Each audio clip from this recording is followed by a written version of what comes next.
Hello, my name is Neha. I'm a second-year MBA at Preliminary, and I would like to know what are some major changes in Vietnam business from the last decade, from 2000 onward. Oh, okay. The good news here is that we joined the WTO, so we open more doors for all kind of business, and we welcome international investor. There are provinces that we have a certain destination area to build the industrial zone, and they're working quite well in Vietnam with the young population. And what we need is before you invest anything, so you need to prepare for the training budget for the people here to work in an international environment. So the major change is that we open more doors to welcome more investors. There are certain areas, like I said before, like infrastructure, telecommunication. Now we have an international investor for that. So there's a market for people to play the fair games here. Yeah, that's a major change. Thank you. Okay, any question? Yeah. Hello, my name is Anna. I'm also a second-year MBA at Mason School of Business at William & Mary. My question is, since you have opened more doors for international investors, what's the sentiment that the Vietnamese have towards internationals who would like to start a company here? Or do you welcome them, or is it better to partner with someone who is Vietnamese to start a new company here? That's a good question. I like that.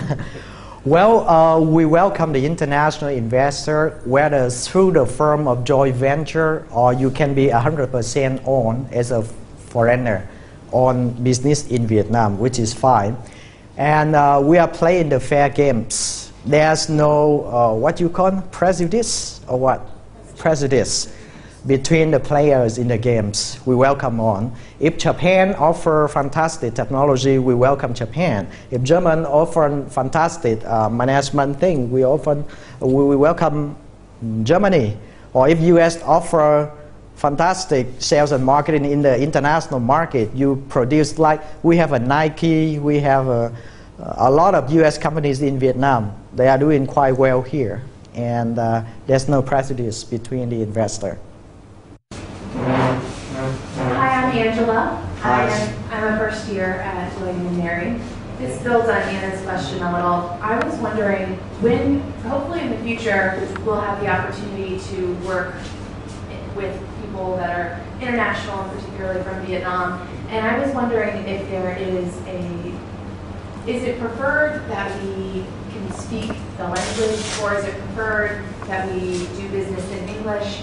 And what assumptions should we make when we're starting to do business together?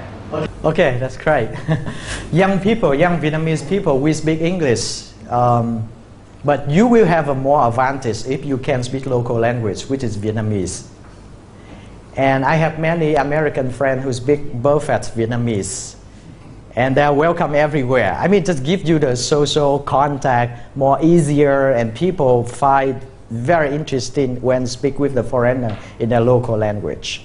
So Vietnamese language is easy to learn. I teach Vietnamese when I was in university.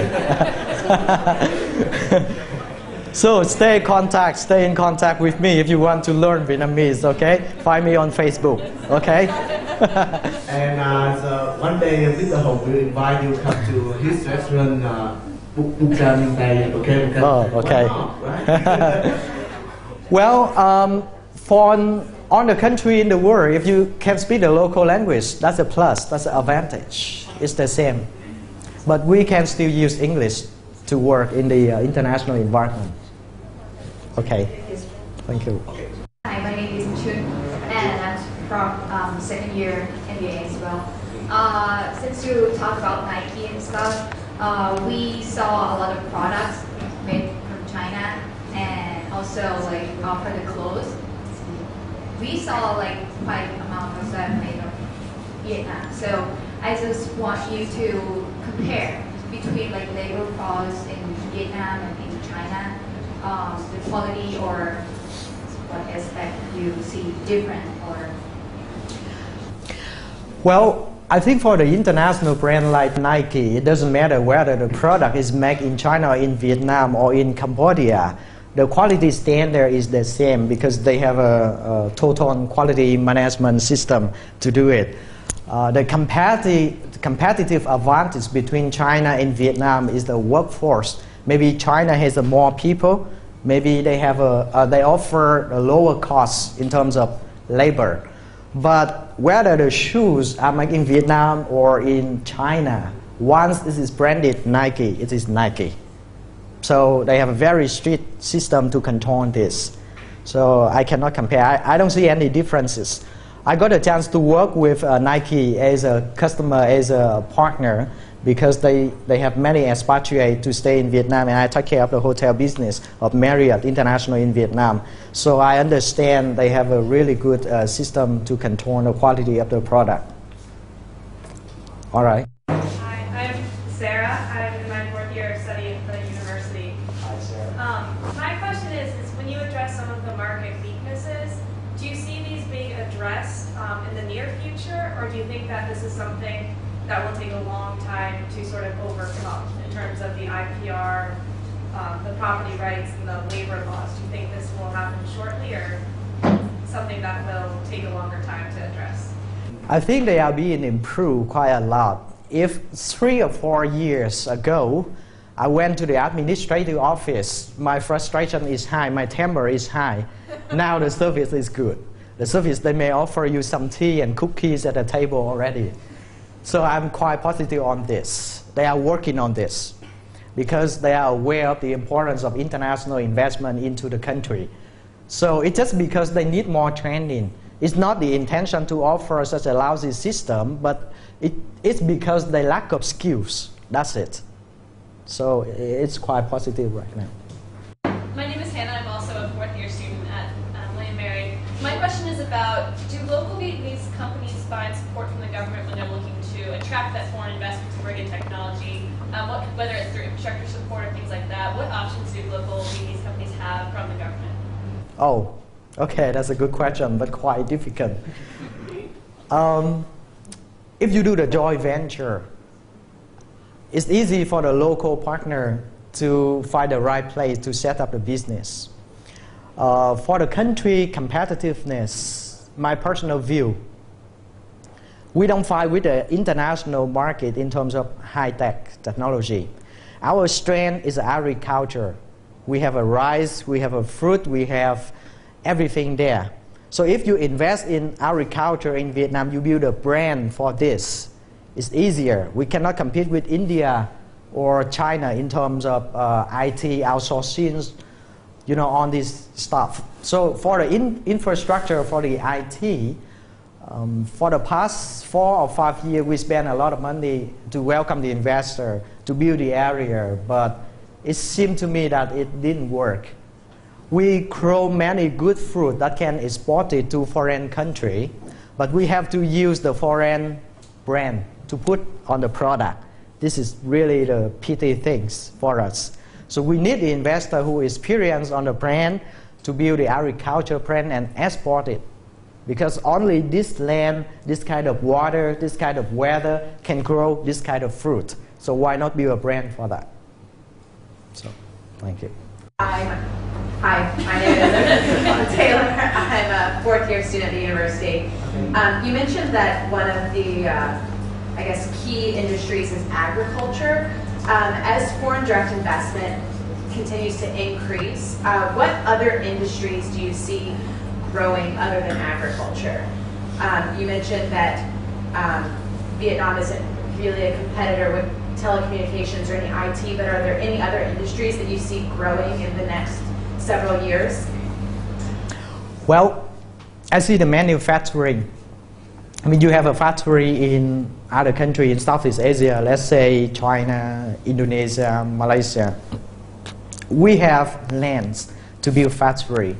And you can do something, to make the product here, to put the brand and export it. For the construction, BOT, what does it stand for? BOT stand? Build, operate, transfer, right? So This is the area where you can invest because we need more roads, more ports, more airport. And if you can invest on this, that's still the area. It's different from the well-developed country. So that's the area where you can generate more future profit. Thank you. Hi, my name is Robert, and I'm a fourth year at William & Mary. I was interested in your case with restaurant business. As a marketing student, you said that you made a mistake with finding the right target market with the restaurant. How has market research changed since then? Do you think there's more information available? And what resources are out there that you use when consulting and that some of the businesses nowadays are using? That's a good question. Thank you. For the market in Vietnam, you do the restaurant business, it's important not to target to the correct market segmentation.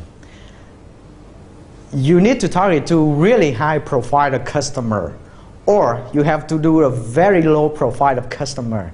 Don't stay in the medium. What we did is we're not really up there, we're not really down there, we stay in the medium. So the operation cost every month is high. There are few restaurants, they are fine dining and they have a good business in Vietnam. The mistake we make, we did not have a time or effort or money to correct it. That's unfortunate because that's on my saving and some of friends. We don't have an investor. But it's a good lesson. But from now on, it's improved. Once you do it in Vietnam and target to the high or the really low, the middle is quite challenging, especially for Ho Chi Minh City and Hanoi capital, because the rent is quite high, $4,000-$5,000 a month. And for restaurant business, you can do only the lunch and the dinner, and the coverage is just 40 to 50 seats. You don't have enough money to cover for the cost. So target to really high or open in a really low area, target to the people who don't want to pay much for their meal. Then you can be successful. Yeah. I just have a follow-up to that. You brought up an interesting point. In the restaurant business, there's the high and then the low. Just in Ho Chi Minh City, we've seen that there's a lot of businesses now at the very high end. He talks about Rolls Royce and Porsche, but obviously not everyone can afford that. Do you see in other industries other than the restaurant business with other merchandise, do you see that high and low and emerging middle ground, or what do you see in terms of future trends? Well, to my view, the potential one is a supply chain in Vietnam because there are more manufacturing area there, so they need a supply chain. I think it's a potential business here in Vietnam. And you see successful restaurant in the city, there's a history for that. Normally, the owner of that restaurant is also the owner of the land or the space. So when they do business, they are quite okay, stable business. But if you are the investor and you have to rent the space to run the restaurant, it's quite challenging in Vietnam. So there's a history right after we opened the door. So there's certain landowner that they were quite quick on this. So they catch up the opportunity, open the restaurant for 10 to 15 years, and now it's remained stable. Okay?